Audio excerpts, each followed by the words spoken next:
1 month ago, I was feeling unmotivated. I lacked sexual desire. I couldn't maintain strong erections. I was having trouble sleeping. I was having trouble concentrating, and I just felt kind of down. And all these are textbook symptoms of low testosterone levels in men. And at 38 years old, a lot of the guys who are my age are starting to talk about testosterone. And so I thought, hey, this is happening to me. I'm gonna do a 30-day testosterone boosting protocol and measure my before and after hormone results just to see how I feel objectively with statistics, and then also subjectively, does my life actually improve? Today, at the end of those 30 days, I'm happy to say I feel great. I feel motivated. My sexual desire is back. My erections are strong. My sleep is much better. Overall, everything has just vastly improved.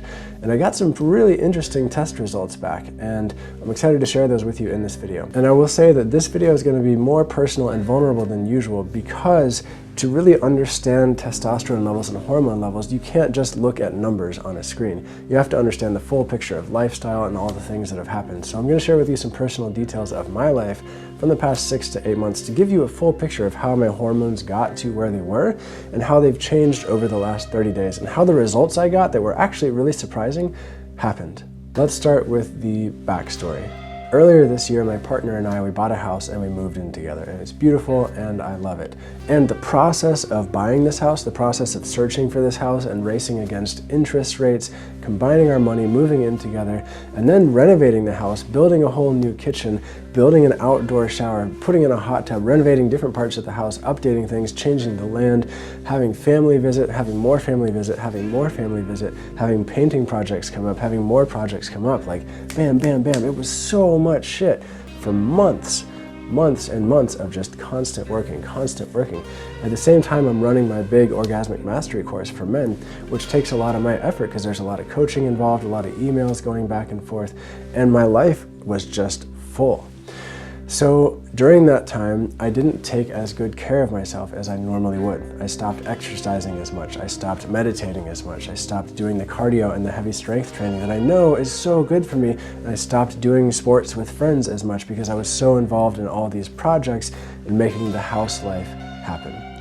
Eventually, my partner came to me. Naima, you might know her if you've watched my channel for a little while, and she said, "Taylor, I'm really unsatisfied with the amount of sex we're having in our relationship."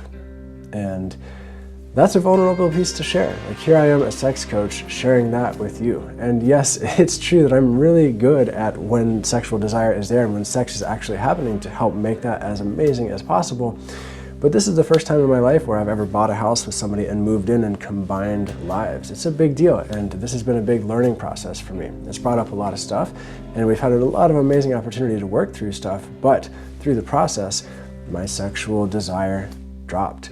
My sexual urges, my ability to have erections, and my just ability to feel good and thriving, it slowly dropped over time, and to the point where it was really challenging for her, and it was a wake-up call for me. It was a humbling wake-up call for me, and I realized, wow,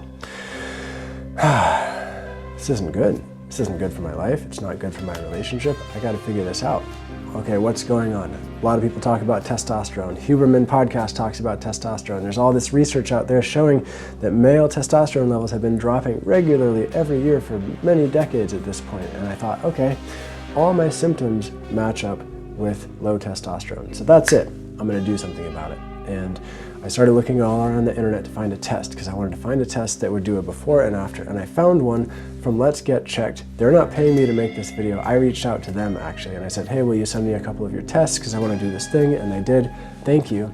I chose their comprehensive test because I wanted the full panel of all my hormones, and I'm glad I did because the results I got were really, really, really interesting. If you want to get one of their tests, I will put links to them in the description of this video. They're awesome, they're super easy to do, you get the results very quickly, and if you get one through those links, it will help support me and this channel and more videos like this, and you'll actually get a discount code as well. So I took the first test on November 9th, and let's look at those numbers right now. If you look at this graphic, you'll see all of my test results actually came back in the normal ranges. And so first I was like, doesn't totally make sense. Surely I have low testosterone. If we look a little deeper, we'll see, well, my testosterone levels actually were right in the middle of the average for all guys. But what really matters is free testosterone. And if you look at my free testosterone, you'll see that it's all the way down here on the lower end of what's the normal spectrum. there's this whole range over here to the right that's still within the normal spectrum that's higher than where I am. So that was really interesting to see. Also, my sex hormone binding globulin is all the way up here. That is a protein that binds to testosterone in the system, and when that is bound to testosterone, the testosterone isn't actually available for your body to use it to have all the beneficial effects of it. So this was really high, very close to the top level of what's considered normal. And my free androgen index was actually really low. And this is a composite that's based off of my sex hormone binding globulin levels and my testosterone levels. So even though technically I was within the normal ranges, I was on the lower end of normal in terms of testosterone levels. So I had my first round of results, and it was time to commit to my 30-day testosterone boosting protocol, which was a minimum of 2 times per week cardio for 21 minutes at a time, 2 times per week minimum heavy strength training. So one of those days was an upper body day, one of those days was a lower body day. Usually I did more than just 2 times a week. A minimum of 2 times a week using the sauna. I also was in a sleep therapy program. I started that in the beginning to help optimize my sleep. It was a cognitive behavioral therapy style approach to improving your sleep. I'll share more about that in a different video. Also, I shifted my diet to cut back on processed sugar and to have a more high protein diet because I read that that also helps to improve testosterone levels. I started taking Tongkat Ali, which is a relatively cheap supplement you can get all over the internet. It's recommended on the Huberman podcast, and a bunch of other places show that it actually boosts testosterone over time. So I did 7 days on, 7 days off, 7 days on with that.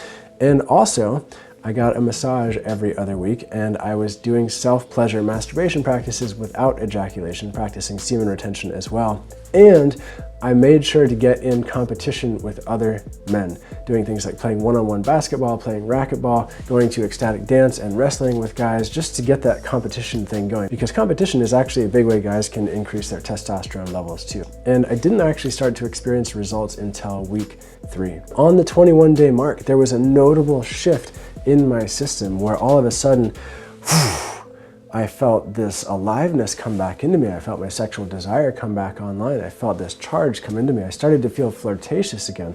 And this is something that I hadn't felt in months, mind you. My partner and I, we hadn't had sex in a while at this point. And all of a sudden, all this stuff came rushing back.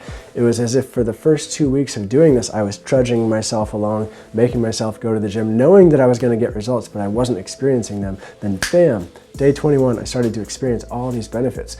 And then we had amazing sex. My erection was super strong. It didn't waver at all. I really wanted her, and it was beautiful. And then a couple days later, we had amazing sex again. And my life was just feeling fucking awesome. And I remember thinking, this is it. Testosterone, yeah, here we go. It felt so good. And I was really excited to take my second test in a week to confirm in the numbers that, oh wow, it actually works. I boosted my testosterone. Yes. So the day came to take my second test on December 8th. I did, and I got the results back, and I was very surprised. I was very surprised. And so I made a couple charts to show you, because it was so interesting to me, and it kind of blew my mind and shifted my whole perspective around this stuff. So let's look at these charts. All of my testosterone levels actually went down. Mind blown. But I made this column called percent change. And if you look at all the different testosterone measures, the percent change is really statistically insignificant. We're talking about a percent or less of a change over this 30-day period, which is kind of mind-blowing. But then when you look at the top of this chart, and you look at cortisol levels, and you look at estradiol, specifically cortisol, my cortisol levels from the first test to the second test, they dropped 25%. That's huge. That's huge. Cortisol is the stress hormone, and there's an inverse relationship with cortisol and testosterone in the system. Usually when cortisol levels are high, testosterone levels are lower. And check this out. Men with high cortisol levels can experience weight gain, muscle weakness, fatigue, which I was experiencing, difficulty concentrating, which I was experiencing, reduced free testosterone levels, reduced sexual charge, reduced libido. All of those things I was experiencing. And I realized maybe I didn't actually need to boost my testosterone levels. Maybe my testosterone levels were fine. Maybe I just needed to de-stress. And I imagine a lot of guys out there might fall into this category. When I think back to the way I was living my lifestyle, I was going, producing, constantly working. And it was exciting and it was fueling a part of me, but I was eventually getting burnt out in the process. And in that same mindset, I thought, oh, if I just work harder, I can boost my testosterone and have more charge again. But that's really not what happened. I think probably the sleep therapy and getting the massages and just being more in my body in general through working out and through playing and competing with other guys, like all those things led to a massive reduction in my stress that actually led me to feel aroused again, to feel motivated again, to feel fiery and zestful and flirtatious again.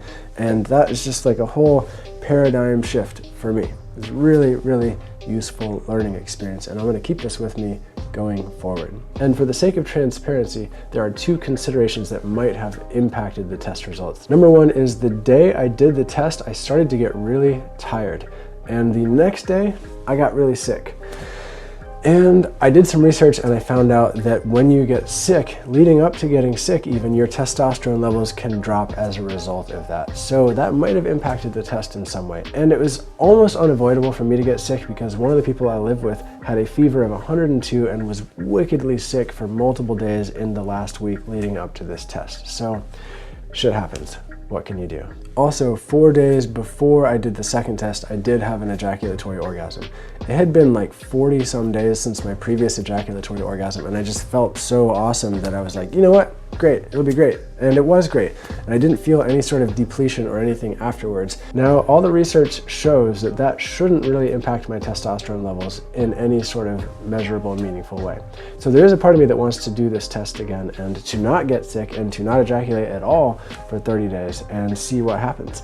And also, I don't need to do this test. Like, I feel great right now. I don't need to boost my testosterone because I feel alive, I feel aroused, I feel motivated, I feel zestful, I'm sleeping better, I can concentrate. All that stuff is happening right now. The second one would be purely to see what I could do with the numbers. So if there's anything you think I should add to a protocol to try again, let me know in a comment below as well. And if you heard me talk about semen retention and you want to try it or check it out or learn more, check out this video. You can also check out this video. They're both great resources. Choose your own adventure. I'll see you there.